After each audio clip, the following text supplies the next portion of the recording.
Uh, Thank you everyone for joining tonight. I'm excited to be here and talk about bobcats. My name is Jennifer Kuroda. I am the founder of the Illinois Bobcat Foundation. And just a little bit about our organization. In 2014, I started a social media presence. And this was around the time that the legislation was first reintroduced or introduced to reintroduce hunting of bobcat in the state of Illinois in over 40 years. So right away when I heard that, I'm like, what? What's going on with this? And started to oppose it right away. It took several years before, it took actually 3 years before I was able to kind of join forces. Somebody had contacted me through social media that saw an article about me in the Chicago Tribune. He asked if we wanted to join forces, and I wasn't really sure what he meant by that. And you never know what to expect on social media. I went ahead and responded to him and asked him, and he invited me to come to Lake Forest. He works at the Wildlife Discovery Center and is a caretaker for a bobcat there named Boris. And he's also a CPA by trade. So he helped me found this as a 501c3. Right away, I said I wanted to get involved. I had heard about Dr. Jakes at Western Illinois. I knew he needed money for GPS collars. And so we started a fundraiser right away to raise money for that research study. And at the same time in 2017, we also launched our website, which I don't keep as up to date as I do with social media, but I try and update it a few times here and there. In 2018, we supported his research again through purchasing some additional VHF collars for him. The first time we helped him with GPS collars, and at this point, he just wanted more collars on his cat, so he was willing to take the cheaper ones, which are the VHF collars. There was, in that same year, there was a bobcat kitten that was in Joe Davies County and ended up here in Winnebago County at Hoo Haven.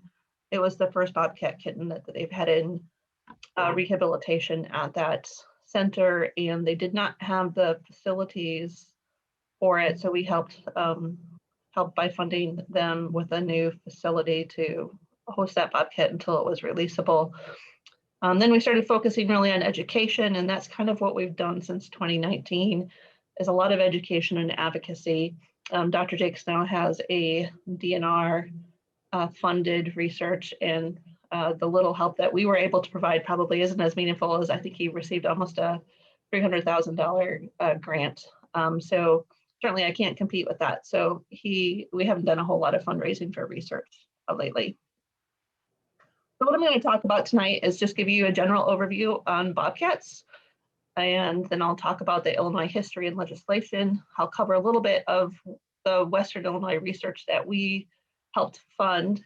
I have not seen any of his newer research published yet. I will share a little bit about the research that he published in 2019, which was based off of some of the collars that he was using that we funded. And then I'll talk about what's next. You can find bobcats all over North America. Their range is every inch of habitat because they've adapted. You can see in the white area in the Midwest is where they were almost wiped out in the early 1900s due to overhunting and destruction of habitat. There was a lot of things going on that really impacted their population, and they're starting to recover in the Midwest.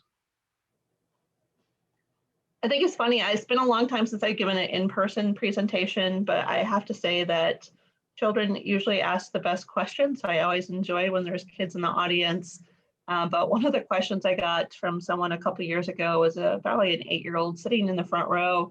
He's like, well, how long have bobcats been here? And I actually didn't know, so I had to look it up, but they've been around since the Urban stage, so about 1.8 million years.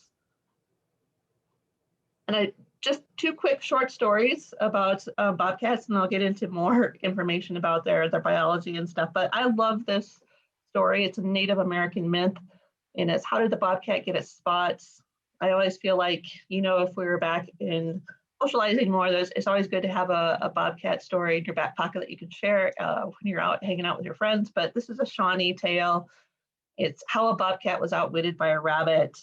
And the story kind of goes that this bobcat was chasing a rabbit, and he had almost caught him when the rabbit jumped into a hollow of a tree.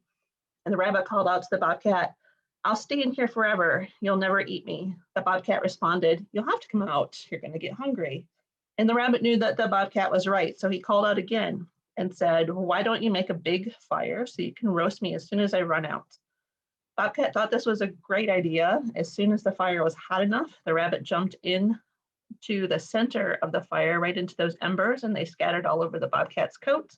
And even though the bobcat jumped into the river and didn't catch fire, the fur was singed dark brown in every spot, every spot that a piece of coal landed. And you can see those spots in those coats today. So I think it's a great story, a fun one. This is another interesting story for Illinois that I love to share because it is native to Illinois. This goes back a couple years ago. You might have seen it in the media, but this is the Illinois Hopewell Mounds, and there was a graduate student there doing research on canines.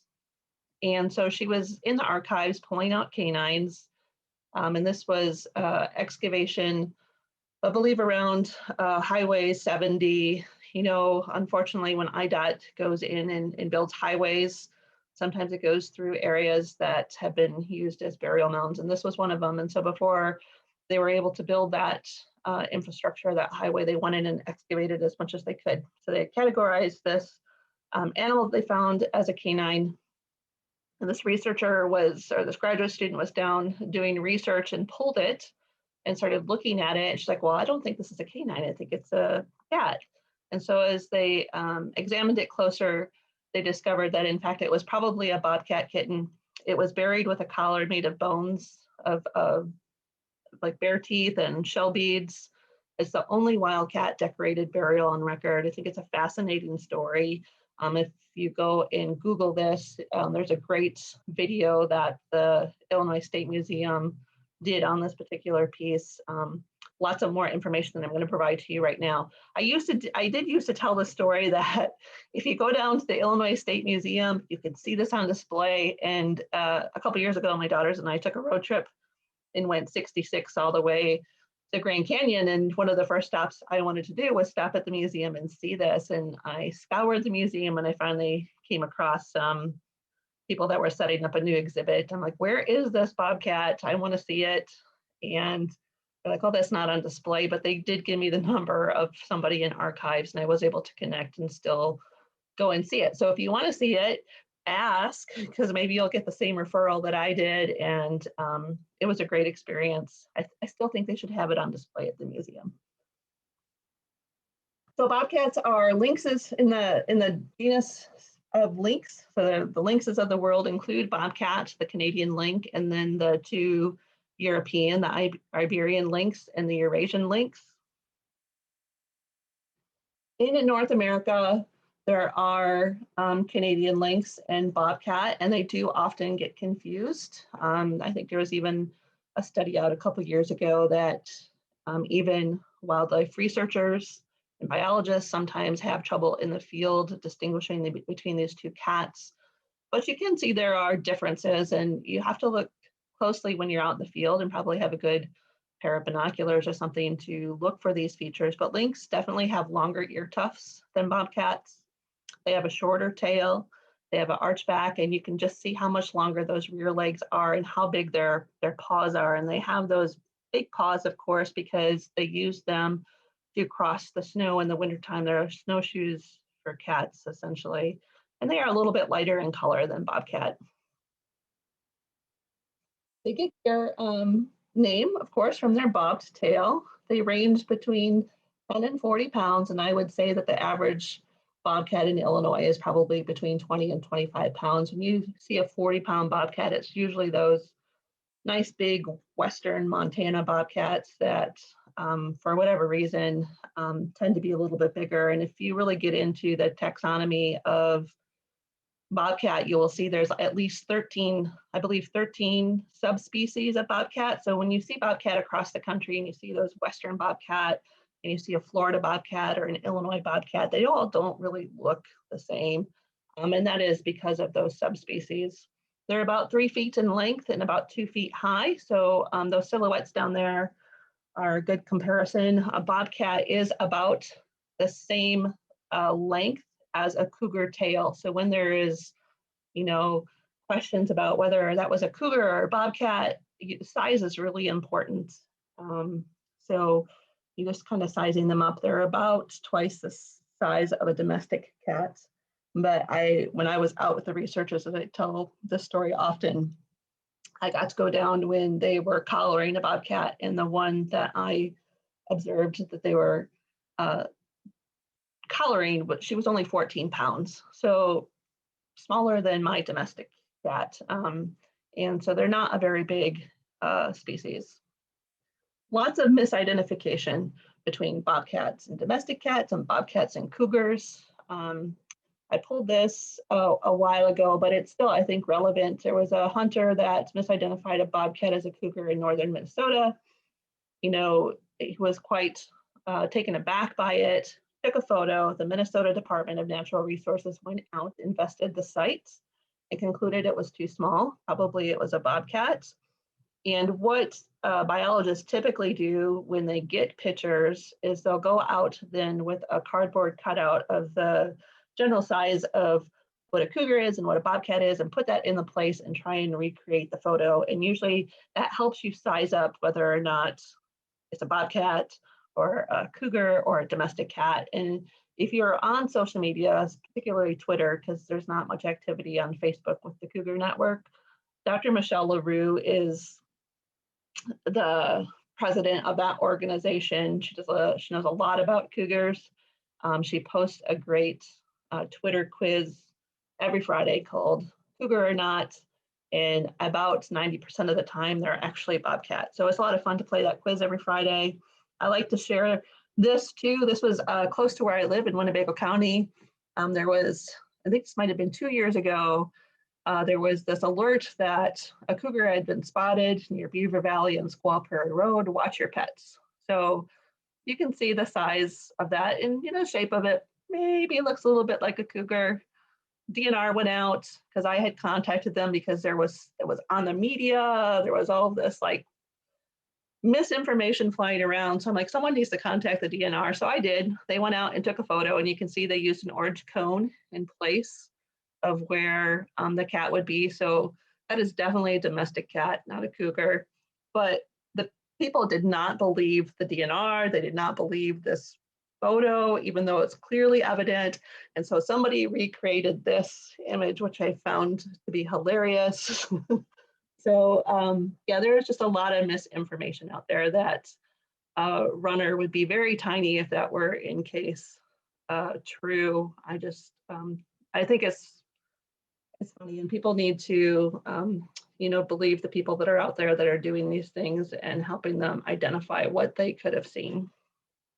So here's the quiz I was talking about, Cougar or Not. And of course, both of those photos are of bobcat that people have submitted to her and asked whether or not it was a cougar.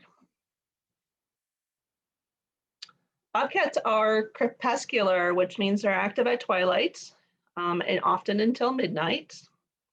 They tend to be solitary, but I have an interesting story. We had a presenter, a photographer that out in Texas lived on this ranch and had this bobcat family that has used her porch several years to have her kittens. And the second year that she was watching these cats, a second female came into the territory. Could have been her daughter, I don't know. But they both had kittens under her porch together, two females together. They took turns taking care of the kittens. This is brand new. Bobcats are hard to study because of their secretive nature. So I know she's been working with biologists to document this behavior because it kind of contradicts the research that's out there now that they're solitary. And often females are projected as being very territorial. They don't like to overlap territory with other females. And that was not the case of this example that this photographer had at all. Very different than what research has shown. So very interesting. Their home range is an average of 8 square miles. They're an opportunistic predator. They're a wait and ambush. This is a photo from Louisiana, and that's actually a whooping crane. And as birders, because I'm a birder too, it's a little disappointing to hear that, you know, bobcats do have an impact on the whooping crane population. They're probably one of the #1 predators, but I love this photo because they're kind of, it's like who's stalking who. That whooping crane was definitely watching this bobcat as it was going through this area, this camera trap series of photos. Research on their diet has noted the following contents, and I like to talk about this too because there's a lot of misinformation about what bobcats eat. This is Illinois research, and if you look at research even across the country, this is very typical of a bobcat's diet. 32% is small rodents, 22% rabbits, 19% squirrels, and birds, and these are not even game birds, these are passerine songbirds, is about 10%. So when people say that they're a threat to livestock, that is misinformation. When they say they're a threat to the turkey population or even like the bobwhite quail in Illinois, the issue with bobwhite quail in Illinois has nothing to do with bobcat, and it has everything to do with habitat destruction and lack of habitat for that particular species of game bird. So if you hear that, it's completely misinformation. It's not true. Reproduction and life cycle. The average lifespan, they've been known to live over 33 years in captivity, but in the wild, typically they're 12 to 13 years. I don't know that Dr. Jakes has, you know, started to look at age in his research, but he had a 50% mortality rate. So I don't know that, you know, bobcats typically live that long because of the issues they face in the wild. Their breeding season is January through June, with the peak season in February and March. So if you're going to hear a bobcat, now is the time that you will hear them, because I always forget to do this, but we can certainly do this afterwards and I can find a YouTube video. But bobcats do not sound like you think they might sound. If you've ever heard one, it does sound, especially during mating season, it does sound like people kind of screaming. And when people have reached out to me and they've asked, would it sound like a woman screaming in the woods? I'm like, absolutely, that's what a bobcat would sound like. They do purr like a real domestic cat, and it is a very loud purr, so that sounds the same, but their mews or their meows are definitely not like a domestic cat. Gestation is approximately 60 days, and they have about 2 to 3 kittens per litter. This photo actually was sent to me by somebody in Carroll County, Illinois, which is just south of Joe Davies in the northwest corner. And he was somebody that knew he had bobcat on his property, at least one that he had seen, and never had the opportunity to photograph it because he was never handy with his camera. And this particular year, I believe this is probably 3 years ago, she came out and had her 3 kittens with her. This is mating season. You can see the interaction on this this trail cam of these 2 bobcats during mating season.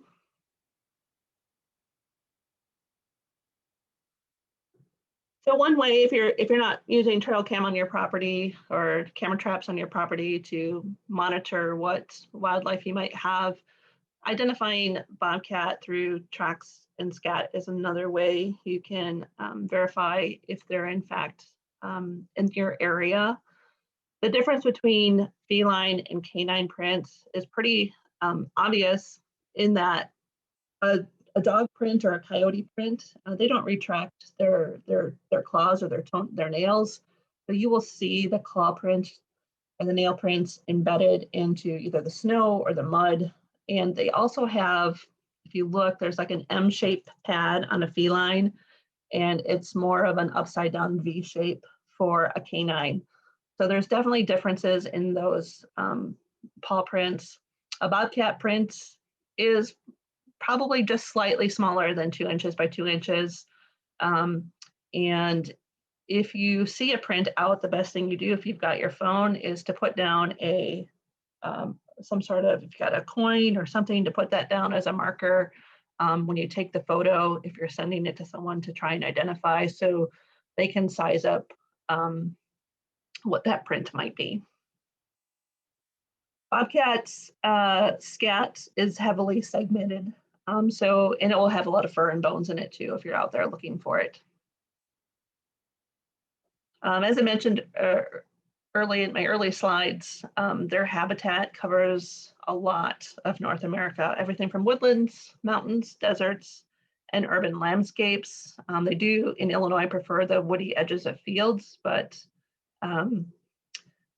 they have also started to adapt to heavily fragmented areas that include a lot of farmland. This is from some early research. You can see this is what the habitat suitability map kind of looks like for bobcat. And if you look at the red zone, those are the more populated areas down by Shawnee National Forest, up along the Illinois River there, and up in Joe Davies County in the northwest corner. And typically that's where you'll see the more dense population of bobcat. The other areas, of course, is mostly agriculture. So they're not as heavily populated in those areas. The benefits of predators include a balanced ecosystem, overabundance of prey species, overtaxes our food resources. There's a couple examples I'd love to give. One is Cumberland Island, Georgia, and there was just something in the media about this recently, but they introduced bobcats as part of an ecosystem restoration project in 1989. And they had an issue with whitetail deer damaging their native oak, and they were overgrazing and causing a lot of damage. So they introduced bobcat, and when the bobcat come in, I won't say that they never eat deer because they do, but typically they prey on fawns because it's easy. They're opportunistic. They don't want to expend the energy to take down a deer, right? You know, most bobcats are an average of 20 or 25 pounds. That's a lot of energy for bobcats to take a deer down. There's of course videos out there of bobcat doing that. So they will take a full-size deer down, but typically they like to prey on the fawns. And what they do find out was like when they introduce a bobcat into areas like Cumberland, Georgia, or Kiwa Island is in their area, I'll talk about too. There's no way for those bobcats to exit the area. It's an island. So, and once the system kind of balances out, they do find that there's less deer in the bobcat diet over time because nature is great at balancing itself out on its own without human intervention. And Cumberland Island and both Kiwa Island are very good examples of that because they don't allow hunting in those locations. I will say that the Cumberland Island, the research or the media article that I saw, it is a research article, talked about how extinction is playing a role there because of the lack of diversity and the lack of genetic diversity in those bobcats. They're probably going to go extinct on that island. I think it's a really interesting study. If you Google it, the Cumberland Island, Georgia, you can find that article out there. But it is the researchers are looking at that as how extinction plays a role when there's lack of genetic diversity. And if they don't start probably introducing a new bobcat every 5 years into that population, those bobcats probably will go extinct on that island. Kiwa Island is another area that introduced bobcat. This is also a residential area, so they've never had an issue with bobcats attacking their pets or attacking people. They've basically been able to live on that island without any human issues. But they now have had an issue with people using rodenticides, so their bobcat population has taken a hit too. At Kiwa Island, some of them will use the bridge to cross in and out, but it's still not a good way to keep the population sustained because they can have accidents with vehicles, and in most cases when a bobcat is hit by a car, it does kill them. They're not a very big species, so you won't hear a lot about bobcats in rehab from vehicle accidents because of their size. I do want to also point out that when you have this kind of balanced ecosystem, and if they are taking out full-size deer, it's usually the weak or the sick deer. So you kind of notice the deer also start to increase their own health, and you see the weights of the deer increased. And I'll give another example of predators, and this is wolves. But in Wisconsin, where the known wolf packs are and where there's predators for the deer, there's almost no CWD. So predators have a really good way of helping keep other populations of wildlife healthy too, because they're taking out the weaker ones and they're helping kind of everything balance out. And of course, bobcats in particular are great rodent killers. They're natural rodent killers, which is why I would advocate not to use rodenticides, not just for bobcats, but for hawks and other birds of prey that are going to eat rodents. It impacts everything in the food chain when you're using a rodenticide.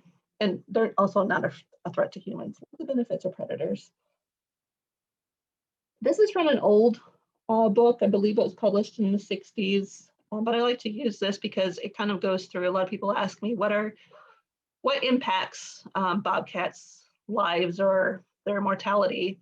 So there's lots of natural causes, accidents, fighting with other bobcats, predation by other animals, cannibalism, parasites, old age, disease, and starvation. And then of course you have the human-related causes, accidents, loss of habitat, snares, poison, trapping, and hunting. And I believe this might be my last slide before I get into the Illinois legislation, but I like to share this because down near the, I believe it was the St. Louis area, somebody just within the last year or so picked up a kitten alongside the highway and thought it was a domestic kitten, turned out to be a bobcat kitten. So there are distinct ways that you can identify those two type of kittens. So you're not inadvertently taking in a bobcat kitten, but they have the distinct black tipped ears already as a kitten. They do have those white patches on the back of their ears, which domestic cats don't have. They have a bobbed tail, of course, and they have a rounder head and eyes. Illinois history and legislation. They were nearly eradicated from Illinois by the 1900s, the mid-1900s. They're protected as a threatened species from 1977 to 1999.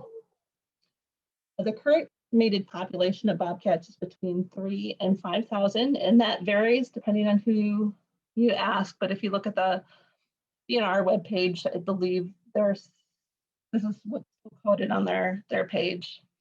A bill that allowed bobcat hunting was first introduced back in 2014. As I mentioned, that's when I started my social media presence.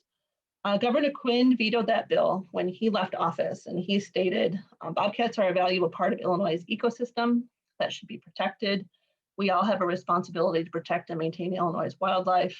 Allowing people to hunt bobcat in Illinois violates that responsibility. As soon as he left office and Governor Ronner was in, I believe it was almost definitely less than 14 days. It might have been less than a week. There was a new bill that was introduced, and that bill became a law and effective on January 1st, 2016. So the first season in over 40 years opened the fall of 2016. There was 6,400 applicants for 500 permits. So there was more applicants to kill a bobcat than we had estimated population of bobcat in Illinois, which to me just kind of blows my mind. And the permit is only $5. The second season was the fall of 2017. There was a lot of work through the Illinois Environmental Council and the Humane Society that helped prohibit counties that were open to hunting. So you can see that map on the right is what was in place during the first season. The second season, areas like where I live, Winnebago County, and a lot of these north central areas of the state were closed off to hunting. That legislation unfortunately sunset on June 30th of 2019, and no new legislation has been implemented since then. I apologize if you can hear my dog barking in the background. He's not happy. I put him in a crate while I was doing this, so I apologize if you can hear him. The fourth season and the fifth season. For the fourth season, there was 5,800 applicants. For this last season, there was approximately 6,500 applicants. Permits were increased to 1,000. So that first season, again, 500 permits, and those permits were controlled until the fourth season, where they expanded it to 1,000, and they expanded the geographical areas again. So for that second season, you can see all of the prohibited counties there that I have at the bottom. These are the results from 2016 to present. They just published their results from the 2021 season last week, I believe. So 361 total for 2020. This is just another visual. I'm a data person by trade. I work in healthcare quality, so I do a lot with data. So I'm a visual person, so I'd love to see all different displays of the data, so you can kind of see here how the data is trending. And I like to share this graph too. So right, the first season only, and I say only, but it's still unacceptable to me. 141 bobcats were taken, only 500 permits. It was the first season, so it was lower. But if you remove that first season, because it looks like the line is trending upward and they're having a more successful season as the years progress, which is what the IDNR wants to demonstrate. If you take out that first season in 2016 and you compare that to the 1,000 permits across the board, you can see that's a flat trend line. And what does that mean? It's hard to say. I think, you do need at least 2 more data points to really monitor trends statistically for evidence. But one of the things they're not collecting during their season, they're not collecting sex. It's very important to monitor sex when you have a hunting season, especially in a species like bobcat, which is hard to predict what's going on with them. They're not monitoring age, so they're not, monitoring the age of bobcats that come in either. Why doesn't the IDNR monitor these things? I don't know. I've asked before. I know that they said sex is difficult, but other states do it. If you look at the Wisconsin DNR page, you can see how many females and how many males and what the ages are of their takes. I do think when you look at this too, and you consider the data and what it looks like, and there's you look at the core tenet of the North American model of wildlife conservation, and it includes 4 fundamental hallmarks of science that are relevant to natural resource management. And those things are measurable objectives, evidence, transparency, and an independent review. You can't find these graphs on the DNR webpage. You can find the numbers. I think there is a lack of transparency. There certainly isn't an independent review happening of what they're finding on these for what they're doing every year annually for the bobcat season. I asked them, I think it's been over a year now, when we did go down to their headquarters down in Springfield. I asked them, is there a committee that reviews this data? Who's looking at it and making the decisions every year? There is not a committee. So when you think about an independent review and other input, there is none going on. And what are the goals? I think it's hard to say by what the information's out there on the DNR website right now, what their goal is for this, because bobcats are not deer, which is, we know we have an overpopulation of deer. When people are hunting deer, that they're using that as a resource too. It's food. A bobcat is strictly a trophy animal, and I do believe they're very beneficial in our state. So there's just a lot of things to consider when you're looking at this information that's available from the DNR and the status of bobcats in our state. And if you look at the top counties too, I'm gonna put my arrows on here, oops. The top counties for takes are typically in Southern Illinois. So I would be a huge advocate if there is not a total ban on bobcats, which is a new bill that I'll talk about here as we get to the end of the presentation. that they start closing down the counties that don't have sustainable populations too. So almost all of the large takes are from areas in the southern region: Pike, Jackson, Randolph, Fayette. I did look up Peoria County for you today. In the history of the hunting season from 2016 to 2020, 2 bobcats have been taken from Peoria County, one in 2019, one in 2020, both were taken by a trap. The other high counts for 2020, which are not represented up there, include Macoupin and Adams. And previously they didn't have high counts, which is why they're not on there. So I wanted to show the comparison of what Pike County looks like, what Jackson County looks like, what Randolph and Fayette, because those were the high counties the first couple of years. And you can see that those numbers are shifting over time a little bit. Fayette, though, having 20 taken out of this year. Macoupin is kind of just to the west of Fayette there. So they had 17, and Adams, which is just above Pike, had 14. So the Western Illinois research, so one of the issues too, you know, when this legislation was introduced was, where's the research, where's the evidence? Research hadn't been conducted in the state of Illinois on bobcats since the early 2000s, so almost, you know, 20 years. And where was the research that was done in other areas of the state, not just the area of the state that had the densest population of bobcat and had the most suitable habitat for bobcat? What does bobcat sustainability look like in other areas of the state? So Dr. Jakes had started this research in West Central Illinois, and the purpose of that was to look at abundance, survival, and develop a camera survey protocol. In 2015, he started with a camera study. This is kind of putting, and he even said this when I've talked with him, you know, the DNR put the cart before the horse. They came to him and asked for research after they had already started the hunting season, which, you know, you would think is a little bit backwards. At the time that I started getting involved with this, Ed Davis was his graduate student. Ed has since graduated, and I don't know where he's at now. Previously, he had worked for U.S. Fish and Wildlife. And then Tim Swearinger was his first graduate student. I'd never had the opportunity to meet him.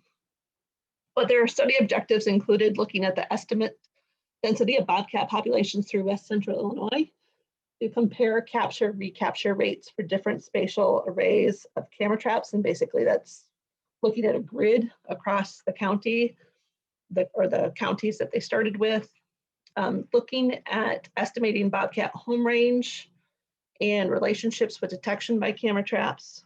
And the way that he modeled his research at the time, there was no studies on bobcat densities that used spatial capture recapture in the Midwest landscapes in the literature. So the study that he started was new, and not comparable to what SIU was doing in the early 2000s.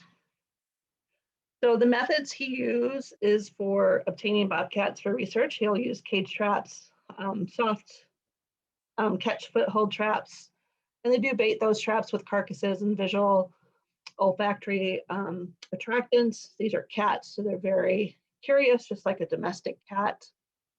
And they heavily depend on landowners for this, because it's just Dr. Jakes and one graduate student. So a lot of cooperation with trappers and landowners to conduct this research. The research area has expanded. Initially, it was Fulton, Hancock, McDonnell, and Schuler. It expanded, I think 2 years ago, to Bureau, Marshall, Peoria, Putnam, Tazewell, and Woodford. So there's a lot more research going on. His website hasn't been updated with any of that new research, so I don't have a lot of information on what his findings are for Peoria County.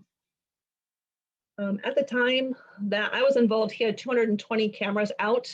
There's 2 cameras in each camera trap station, but they would run 24 hours a day, 7 days a week, over 60-day intervals to photo capture and recapture bobcats approximately 14 inches off the ground. And you can see when I talk about visual attractants, they would hang a CD between the two camera traps because they want they kind of look for areas. So this is by a waterway. You can see that this is, I actually went out and helped them set this one up, but you can see that a wildlife was using a particular trail along that waterway, whether it's deer, raccoon, bobcat. So they set it up where they think there's a wildlife trail. They put that CD in the center of those two cameras. And you can see the arrows are where the two are on the ground. So one's facing inward on one side of the cat and the other is facing inward on the other side of the cat. And then that CD is up in the tree in the middle. And the reason they like to place them like this is because as the cat passes through that area, you'll get a nice photograph of both sides and the leg bars. And leg bars are like fingerprints on humans. Each individual bobcat has a different set of leg bars. So leg bars, those like bars along the legs that you'll see on cats. And if they're not collared or tagged, they're able to use that to re-identify if the cat shows up on the camera again. Was it a new cat or is it the same cat, based on those markers? So during December 2015 through May 2018, they had collected over 1 million images from their trail cam setups. Only about 1,800 of those actually included bobcat images. And so I was kind of surprised by this. I'm like 1 million photos, but only 1,800 of them were actually bobcat. And I was able to go through some of those. So I think it's funny because, like, as I said, you try and get the bobcat to pass through the trail cam setup, but bobcats are curious and unpredictable and just like a cat. And so this one is coming right up to the camera and looking in to investigate what it is. And of course, deer show up on those as well. Cows, it is West Central, which is an agricultural area.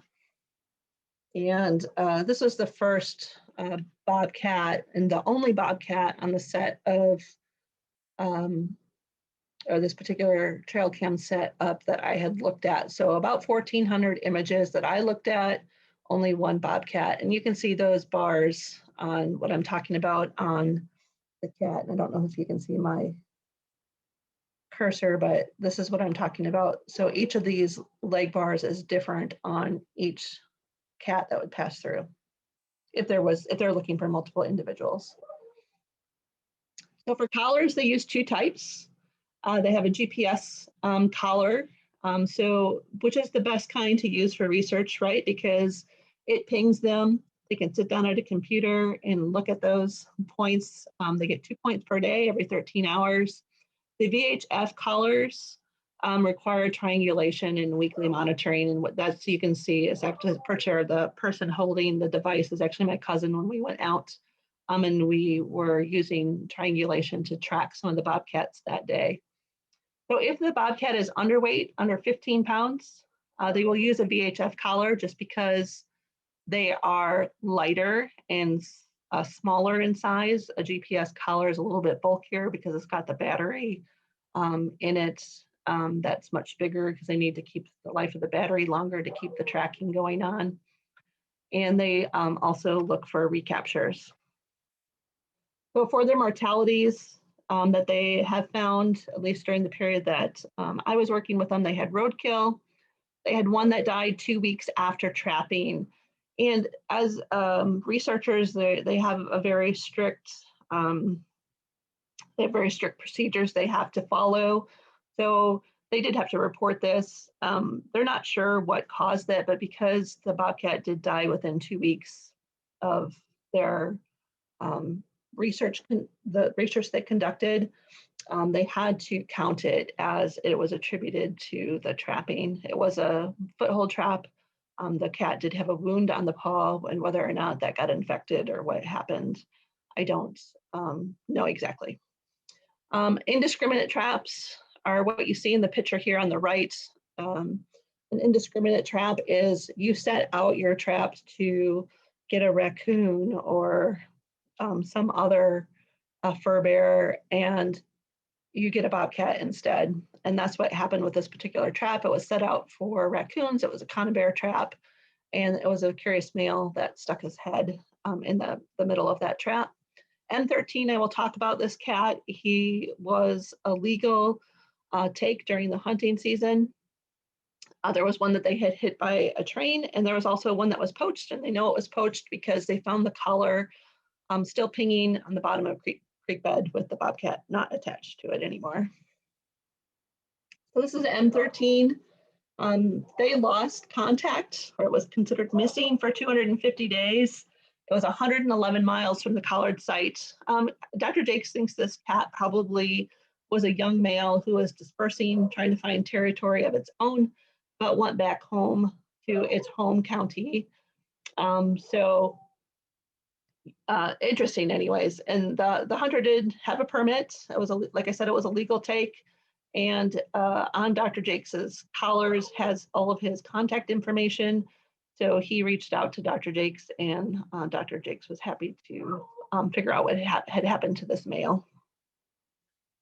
Well, this is just what it looks like. This is the day we went out to set up camera traps. So we parked the truck there and we walked all the way to that tree line. And I have to say that it was very muddy that day, and you would sink into the mud, and my legs were very sore at the end of the day as you spent so much time just pulling your feet out of the mud to walk. A couple of the things that they do while they're collaring the cat is they are collecting information. They do have a flea comb, a tape measure, and an ear tag. One of the first things they do, and typically if I'm in person, I ask people why they think they take the weight first.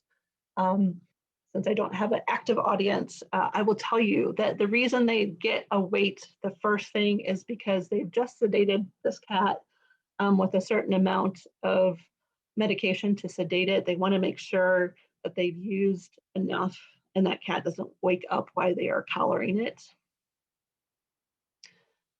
Like I mentioned, they have a strict set of protocols to monitor or follow. So they're constantly monitoring things like heart rate, temperature, breaths per minute. The 14-pound female that I observed getting collaring, her temperature was all over the place. So they were putting ice on her, they're putting heat on her, they're putting ice on her again. So they're very conscientious of making sure that these bobcats are not injured or impacted anyway during this while they're collecting the data. They're collecting measurements like length, height, socket to shoulder, and they're assessing full body condition. So if there's any type of infection that they can see, open wounds, they will start treating those with antibiotics. They never leave with a bandage on. They're also collecting blood, and they're looking for antibody presence, rabies, distemper, parvo, DNA genetics. He doesn't have enough graduate students to kind of do some of the things he'd like to with the DNA. But like I said, if there's something going on with the cat, they will treat and apply wound compressions and administer antibiotics. The female cat that I went down, she was being held in a cage trap, and she was pacing back and forth, and every time she would turn the one direction to pace back and forth, she would rub underneath her eyes. So she had a little bit of abrasions underneath her eyes, and those were treated before she was released.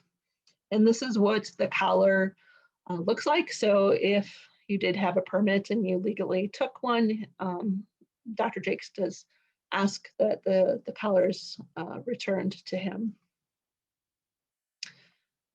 And this is, I like to show this picture because this is that beautiful. This one of the GPS collars, and you can kind of see how big the battery pack is. And so size is very dependent on which cat season can go on. But there's that beautiful spotted fur coat that, of course, the fur industry loves. And if you want to know how many bobcats it takes to make one of those fur coats, it's 30. So it's not a very, without sounding too animal rightsy, I don't like the fur industry, and unfortunately, I don't think we should be wearing 30 bobcats for a coat. They do look for appropriate collar fit.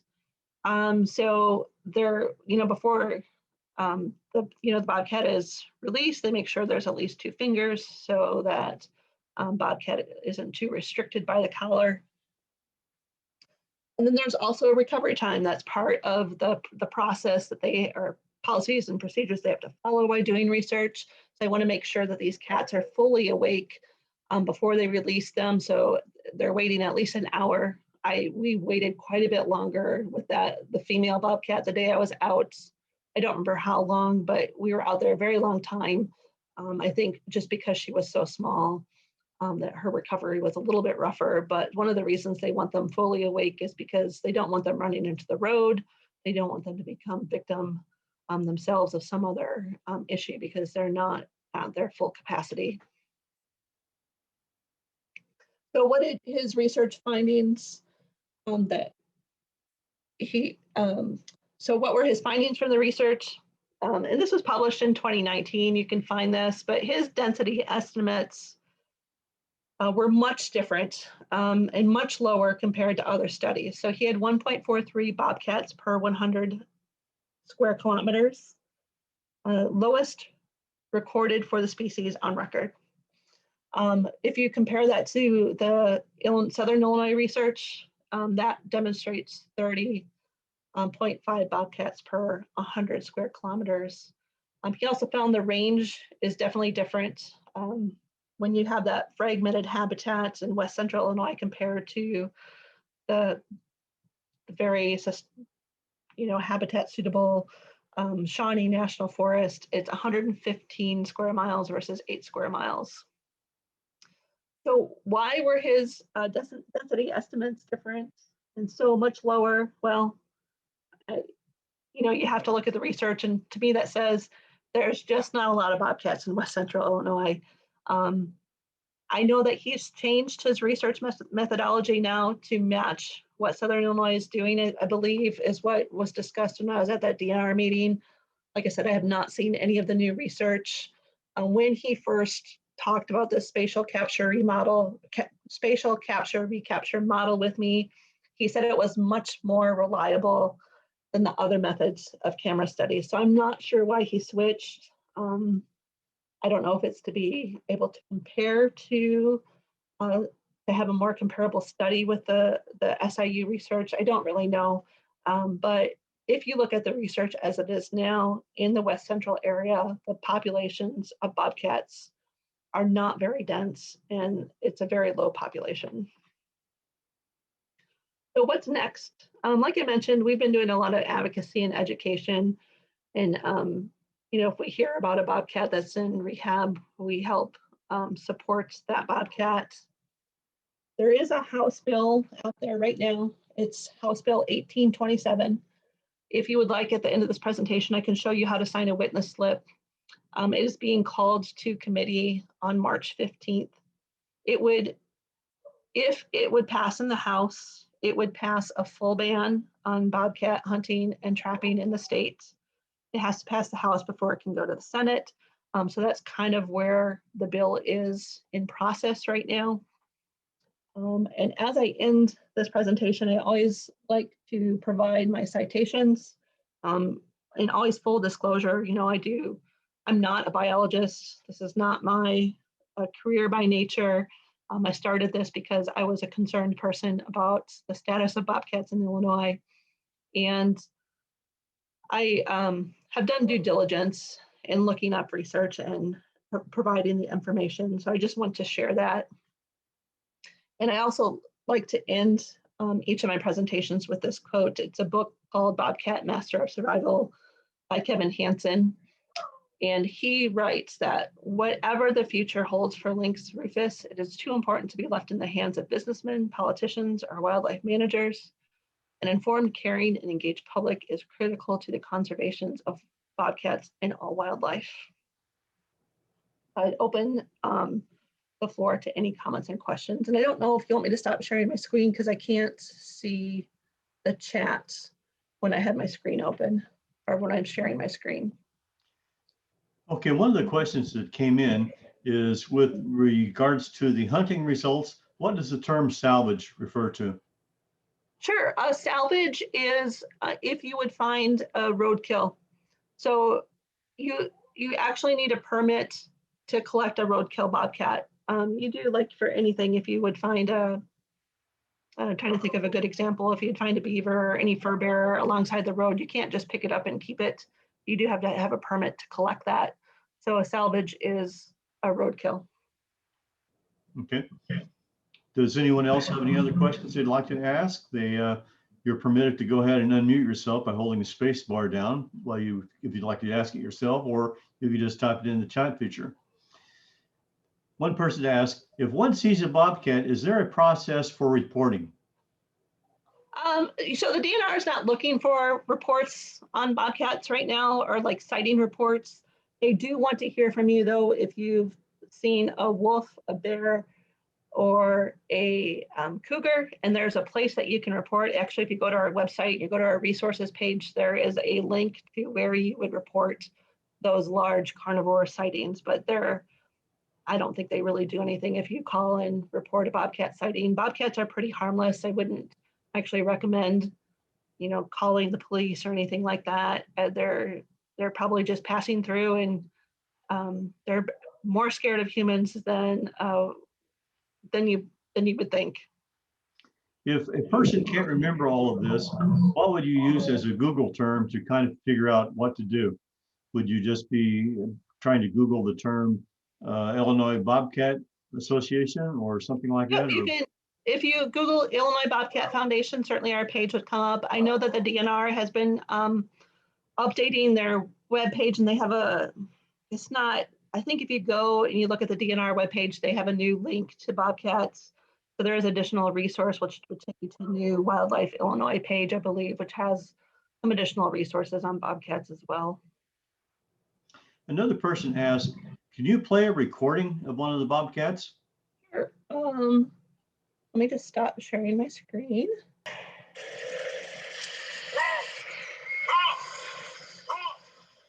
So as a bobcat, not exactly what you would expect. Another person posted the following comment. I post hunting trapping season info to Facebook and encourage friends to apply and not use their permit. Permits we've gotten go onto our Christmas tree. Save a bobcat for $5. There's no better conservation deal than that. I encourage others to do likewise. That's true. I have entered the Bobcat lottery. So it is a lottery to get a permit. So which is why, you can have 6,500 people apply for 1,000 permits. It costs $5 to participate. I have entered every year since it opened in 2016, and I have not received one yet. I know people that have received one.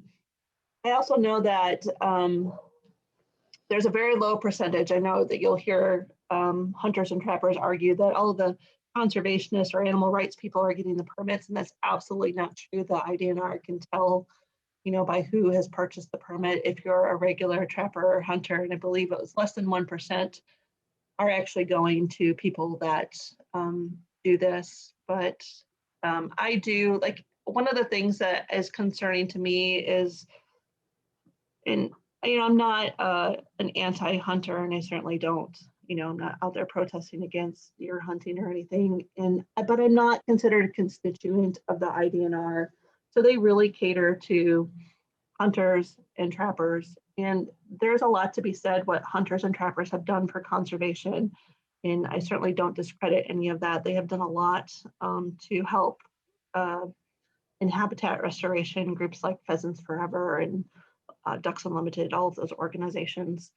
But I'm not considered a constituent of the IDNR because I don't make any of, the permit purchases. I'm not out buying ammunition. So one of the things that I started doing too is I started to apply for these permits is every year I still make sure I get a duck stamp and a habitat stamp. I want to be able to contribute to the IDNR. I want them to see me as a constituent. So when I come to them and say, I don't believe that you should be hunting bobcat, that perhaps they might listen to me. I can say right now that they haven't in all of these years, but I do want to be heard just like their hunting and trapping constituents. Another person asked, how long do bobcats wear their collars? For the life, there are collars that will actually, wildlife collars, tracking collars that will fall off. And I've talked to the biologist on Kiwa Island quite a bit actually, because I knew he was using the drop-off collars. They've actually switched back to the other collars because they found that they drop off prematurely. So they don't get to continue the research, but those collars are on for the life of the bobcat. Does anybody else have any questions they would like to ask? Yes, my name is Patricia, and if I'm a concerned citizen, and if we wanted to contact someone about House Bill 1827, in your opinion, which is the best way to do that? To find out who your House representative is, So we should contact our representative in the Illinois House or Senate? Is that the In the best way to do it? yeah, the bill is in the House right now, so you need to reach out to the House. But if Okay. you go to the Illinois General Assembly website, and if you type in the search bar for keyword Bobcat, you can find House Bill 1827. And when you click on that, it will show you the status. It will show you all the sponsors and co-sponsors of the bill. And there is quite a list of them right now. And I can't name them all off the top of my head, but I believe there's up to 7 Democrats that are representing this bill right now. If you click on the date that has when the committee is being called, so you'll see it's getting called to the Agriculture and Conservation Committee, which is actually not a good thing to go to that committee, but that's where it's going right now. If you click on that with a date of 3/15, it will open up another page, and then you'll have an opportunity to click something called Create Slip. And when you hit Create Slip, it will open up another page of all the bills that are going to committee, and you find House Bill 1827.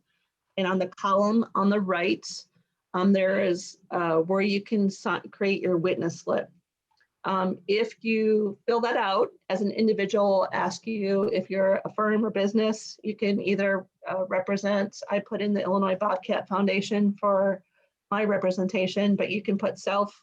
If you're another organization that you are representing, you can put that in there. Most people do put individual or self in that. And then when you look at proponent, or when you look at your position, you would be a proponent. You want to support the ban. So you would click the proponent box. And then when you go all the way down to how you testify, it's just a record of appearance. So you would click record of appearance, and then you could create your witness slip. But those are the things you need to know. You need to know if you're going to fill out, if you're an individual or self, that's what you put in that column under your identification and your representation and your proponent, and that you're creating testimony based on record of appearance. So would just writing a letter help, or do we need to go through all of that?